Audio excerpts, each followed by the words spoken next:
I'm Arsh. I work at the Human Rights Foundation. I'm really excited to be here with this panel. Let's start off with some introductions. My name is Jorge Gerizati. I am from Venezuela, and I run an NGO called Economic Inclusion Group. We work for economic empowerment and financial inclusion of especially young people. My name is Lyudmila Kozlovska. I'm a Ukrainian human rights defender. I work over 15 years in the human rights sphere, defending political prisoners, people politically persecuted on an international level. I'm a bridge, together with my team, in front of regulators, legislators, and those who politically persecuted to defend their rights. And we use Bitcoin for human rights, humanitarian aid. We defend Bitcoin in front of regulators globally. I'm George Provost. I work on Bitcoin Core as a developer. And I'm based in the Netherlands, where I had the experience of going to the Tornado Cash trial, which is happening in the Netherlands, and that situation is not good. Yeah, so the stage name is the FOSS stage. The title of this panel is called Open Source Activism. So, Shores, you as an open source contributor, can you define open source and what that means to you? I mean, people will argue about exact definition, so you probably shouldn't ask me because people will start shouting at me. But your definition. Yeah, so I mean, free and open source is probably the most important term here, FOSS, which means that the software is free to use by anyone and also free to change by anyone. So as distinct from, hey, we'll show you the source code because you want to audit it, but because that's important for security, but you can also change it and do whatever you want with it. And so Bitcoin, Linux, those kind of things are all FOSS. Yeah, and this is important for for security, like I said, but also just for being freely able to change things. If you don't, some people don't like certain things about Bitcoin, they can make a different coin.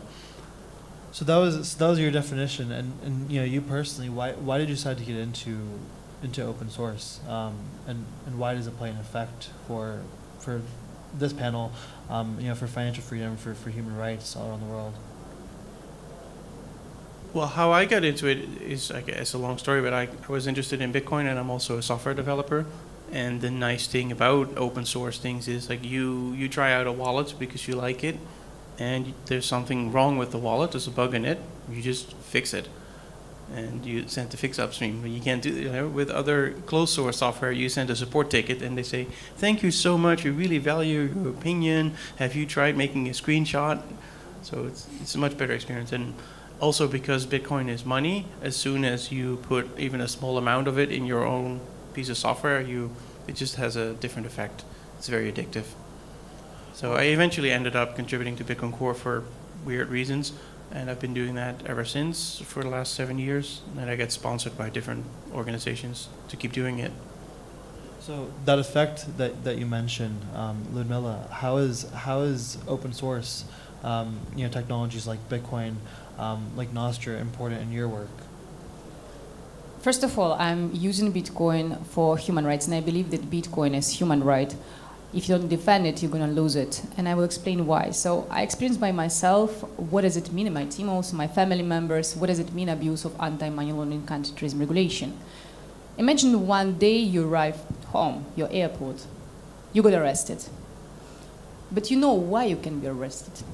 You ask border control, so guys, you arrest me because it's red notice of Interpol or it's Schengen information system abuse. You see person is terrified. And what? How do you know? You're the highest alert in my system. My system is getting crazy. Are you terrorist? And I said, no, I'm just human rights defender. And I know that at least 3 authoritarian regimes going after me. So tell me, what's happening? What's your system showing? No, there is no justification. I'm just saying that you're highest alert of actually biggest terrorists. I have to arrest you. So the next steps, I appeared in a glass cell. And I saw other people arrested just like me. And it's kind of weird appearance because normally I'm a person who is defending other political prisoners. And I appeared to be, just because of abuses of this important tool, which actually was created to go after terrorists, extremists, real criminals. I'm, as a human rights defender, who normally present in parliaments, who is defended by different presidents, who release hundreds of political prisoners end up being arrested in a cell with only one right, to have a phone. I have privilege because this police guy, he Googled me and said, really? This is insane. I have to arrest you. I don't want, but I have to arrest you. But you know, you will be alone. It will be just solitary cell. So we now, all of you guys, we go into the world where we're going to live in a solitary world. Like, you know, in glass cells. And we have little freedom tools, which is privacy of communication and privacy of payment, which will still guarantee our right to go out of this glass cell. And we have to defend it. And Bitcoin for me was not only a tool to resist when I was de-risked, when I was attacked in more than 27 languages, harassment against me online and then actually in physical way. It became for me a remedy to resist against transnational repression, but also to hold accountable everyone who was going after me. And this is the reason why I'm defending it, because Bitcoin is developers, Bitcoin is investors, because Bitcoin is everyone who invested in a free world. But we can easily lose it if we don't defend it. So right now, my main focus is actually defend Bitcoin against overregulation. It includes several packages, and we're going to speak about it on the next day in 2 panels. I invite you to join. We were going to discuss how cybersecurity law, anti-money laundering regulation are going to affect privacy, privacy of communication, privacy of payment, how, unfortunately, sustainability and environment regulation is going to undermine the main system of Bitcoin, Bitcoin mining, and why we should oppose to this. So all of these aspects, we cannot just ignore, because human rights, if you ignore them, you're going to lose them. And I'm a live example that Bitcoin is a real tool not only for authoritarian states, but in democracies. The difference between me and you, that I perfectly know and well documented that my rights were violated, that my banking data was weaponized, I was arbitrarily arrested, my data of all my donors, recipients of the funds, family members, everyone was weaponized. And these people were harassed in democracies. And then it was abused by authoritarian states in their state, domestically. So we tried to prevent it. We, do a lot of things, but we need your help. We cannot do it alone. Yeah, those are great points. And Jorge, yourself, you have an organization called the Economic Inclusion Foundation, and tell us why that's important, because it's not every day where people sort of realize, right? Like why economic inclusion? Why is that important?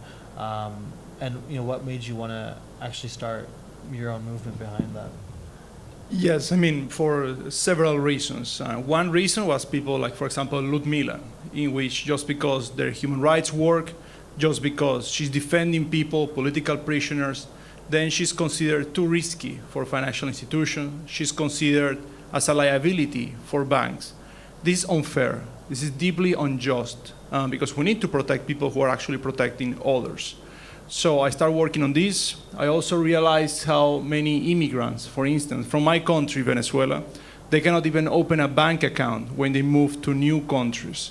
So I started to understand, I tried to analyze why these situations was happening. And as it was mentioned before, it's because of bad regulation. It's because of over-regulation. It's because of politicians who are creating these laws, are creating these recommendations without understanding that they're affecting the human rights and the economic freedom of people.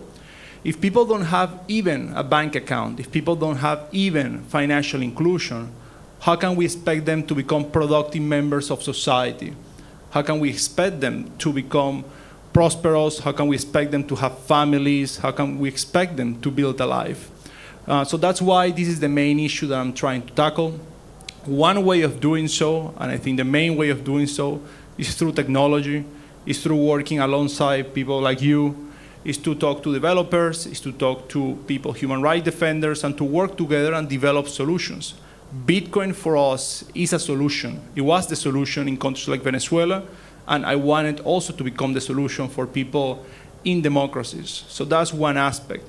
And the second aspect that we are trying to push is for financial reform. because it's unacceptable that every year there is more regulations that are pushing people away from the financial system. People just because they own an exchange, or people just because they're immigrants, they now cannot even open a bank account. We need to change this because we cannot have a world in which financial access becomes a privilege of a few people. Because if that's the world that we're moving for, it's going to be a world full of poverty. It's going to be a world full of injustices. So that's what I'm working on, because if we don't have that, then we don't have anything. Yeah, and just to follow up from what you said, right? So you mentioned you're from Venezuela. Technologies are being used a bit differently over there, I'd say, especially given what's happening now. So I want you to get into what's happening now on the ground in Venezuela, under Maduro and under all the protests, and how technologies like Bitcoin may be being used a little different over there.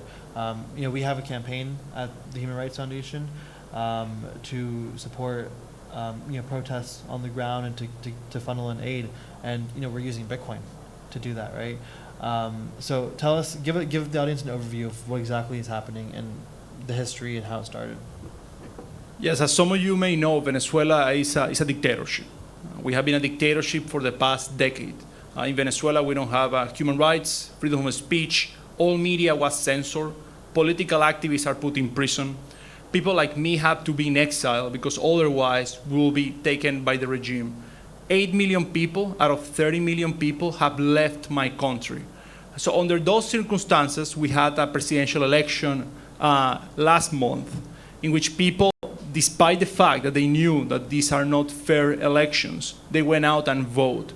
Over 70% of people, according to all the reports and all the proof, vote against the dictator. However, as in all dictatorships, they were not allowed to make a change. They did not allow people's voices to be expressed.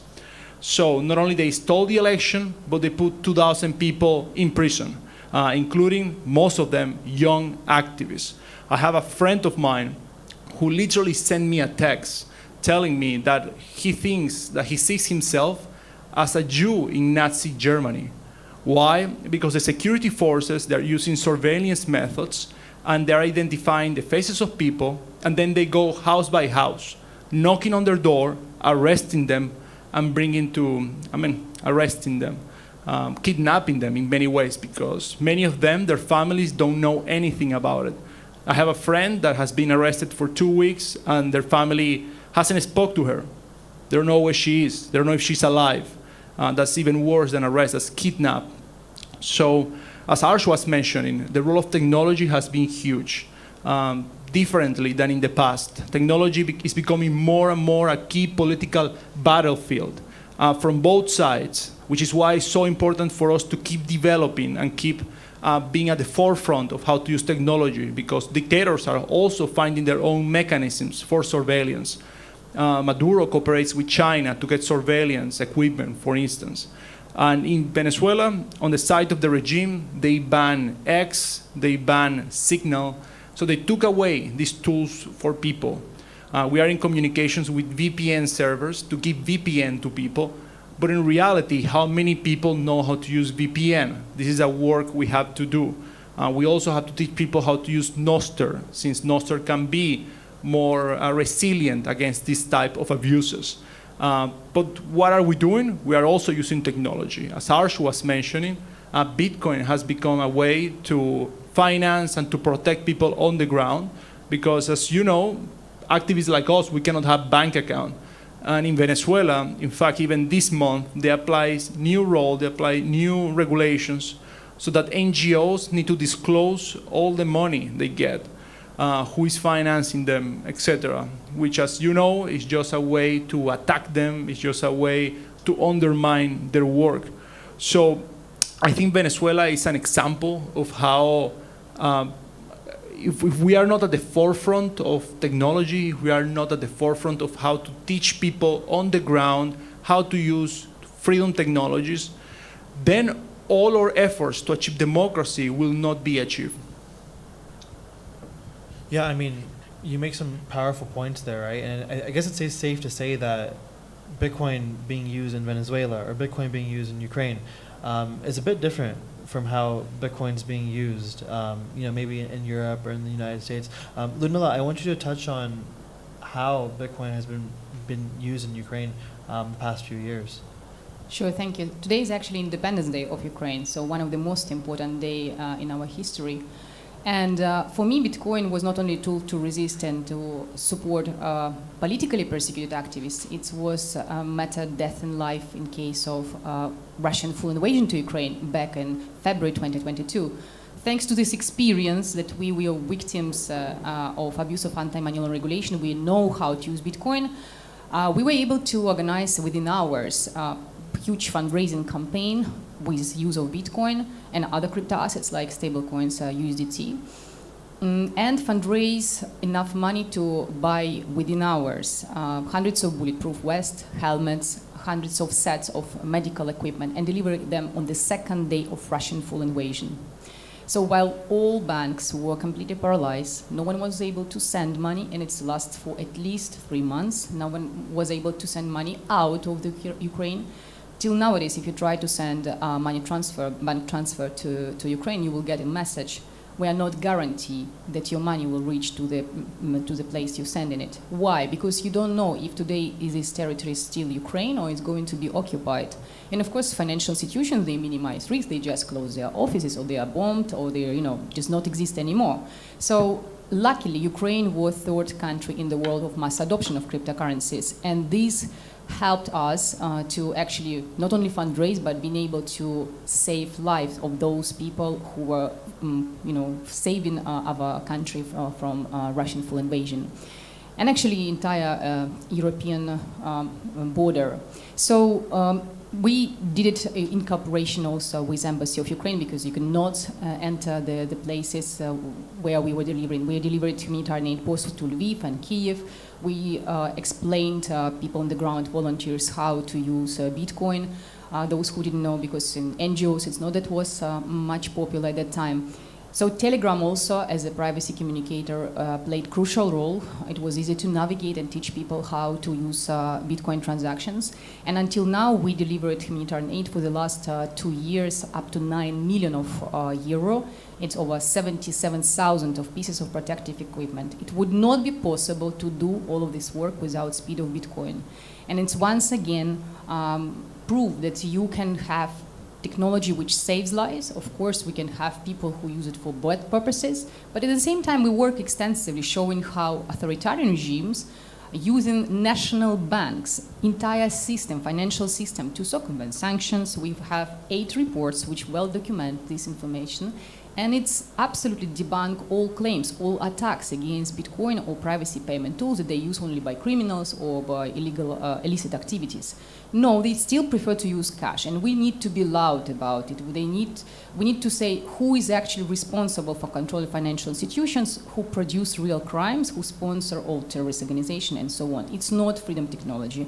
It's actually old financial system controlled by dictators. And if these dictators hold unaccountable, we can stop it. If they are free to do with feel absolutely impunity, and they continue their human rights violation with no remedies, with no stops, then of course we will face even more escalation of human rights violations. So freedom technology like Bitcoin has to be defended, and it's the only tool which serves right now for millions of people, both in authoritarian states, but also in emergency territories like Ukraine and other places. And one important aspect is about social media. Nostr has to play a crucial role. We need to understand more how to use it.